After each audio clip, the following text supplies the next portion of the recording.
Hello, welcome back to Rev Endurance Sports and another edition of What is in Our Stand Today. It's a hashtag you can follow. I use that across all social media, Instagram, Twitter, Facebook, and here on YouTube. What is in our stand today? We're going to talk about how to adjust the headset. And there are a lot of combinations, but the principles are fairly simple and the same throughout all the different types of bolt sizes or whatever. Okay, but before we get on to the topic of today, if you would please like and subscribe and hit that notification bell so you know when I've posted another video. Okay, so some of the basic tools you're going to need. We're going to do this work on my bike because the headset needs adjusting. So I'm just going to lay out some tools here that I need for the job. And basically it is a 5mm for the headset bolt to create the preload, and a 4mm for the stem bolts that will grip onto the steer tube. And so we'll break the torque with this tool, but when it's time to put it back on, we'll use this tool to torque it back on there, okay? But if you wanted to, you could just have a tri-wrench like this with the most common sizes on a bike, the 4, 5, and the 6. So let's talk about when you need to adjust a headset. Generally speaking, if you ride a lot of bumpy roads, potholes, cracks, things like that, or maybe like I do, I take my road bike on gravel all the time. There's a lot of knocking that's going back and forth. Every time the wheel hits a pothole, the fork is doing this constantly. And the harder the knock, the more potential it could be that eventually these things loosen up. Now, if you're running a carbon steer tube, you just can't torque it down that tight. The stem I'm talking about. So at some point, especially if it's only about 4 Newton meters or 5 Newton meters, this is not a lot of torque. It'll start to slip. So what happens if you don't adjust your headset in time? Well, there's bearings inside your headset or in your frame. And so they start to move around, and you could create more, as you have more play, then the bearings are getting knocked around a little bit. If you have even more, I've seen some of these bikes come in here and the headset is really loose. You could damage the races on your carbon bike. A lot of bikes have, like my bike is a steel bike in this case, or some may be a carbon head tube, but the races themselves are going to be aluminum. So just depends what you have, but you could cause damage to the frame as well.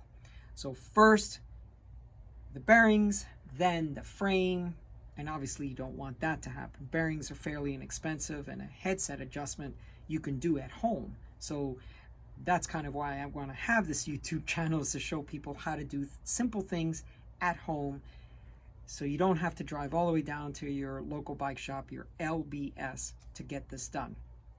Now, you have this headset loose. What does it feel like? Maybe when you're riding, the bike feels a little unsettled, maybe at high speed. I don't know. It just depends on how bad the headset has gotten loose. So it's just not a good thing. So we're going to adjust mine. Now, the only thing I noticed with mine was it was just a little noisier when I would hit some cracks in the road. So it did not impair any of my riding pleasure, if you will. Okay, so let's move over to the bike real quick. And what I want to show you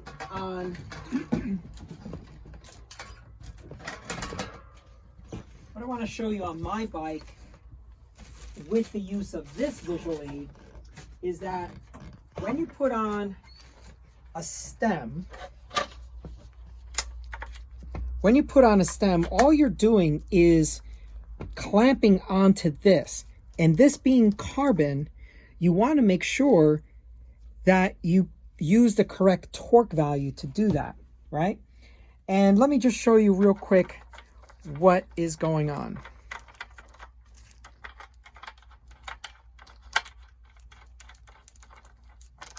So this headset cap and this headset bolt, oh, well, look at that. That came apart because this bike is still to be built up. But let's just take that out anyway. But, you know, so you see this carbon steer tube, you're going to clamp onto this.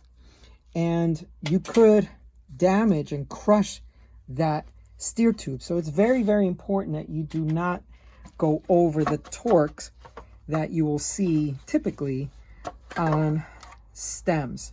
And just so you can see, this is your top cap. I'm sorry, your top cap, but this is now going to sit, in this case, right on top of the bearings. And you're going to have this little ring here. So we're going to put all this down on the bench here. Okay. And there is another bearing down there that we're not going to take out. So if you look here, you're going to have a ring.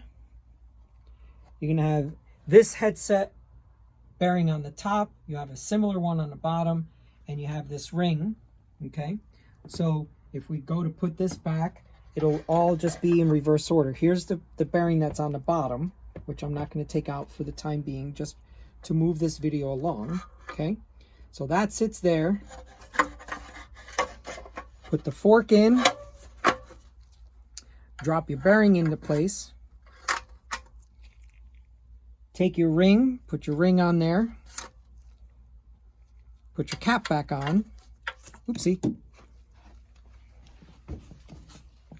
Things fall, but nothing is being damaged.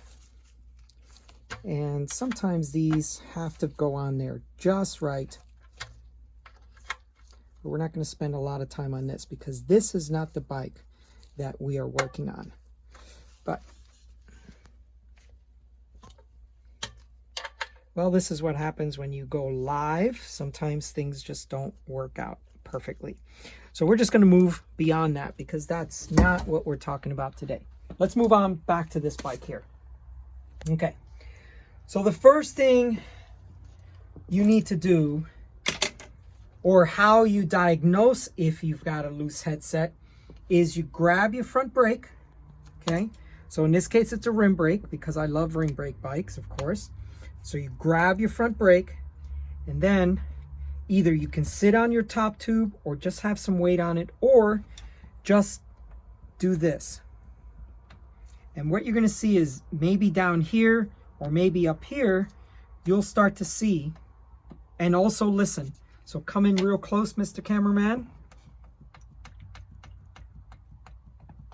So we hear that knocking. And so the headset is loose inside here.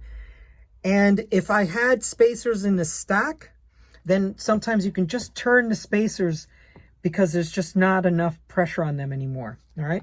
So it's moving back and forth. We want to reduce that play. So there is an order of operations when it's time to put it all back together. But for the time being, you can loosen the top one. And then on the sides, this is a Ritchie stem. So it has one bolt on one side, one bolt on the other side. So you just loosen those up.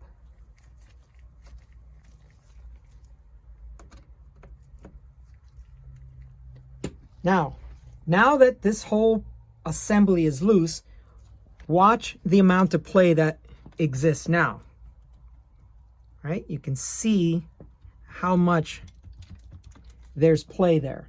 So what you'll do, the correct order of operations is you tighten this one first to take out all the slop. So you tighten this one first, then you tighten the two steer tube stem bolts.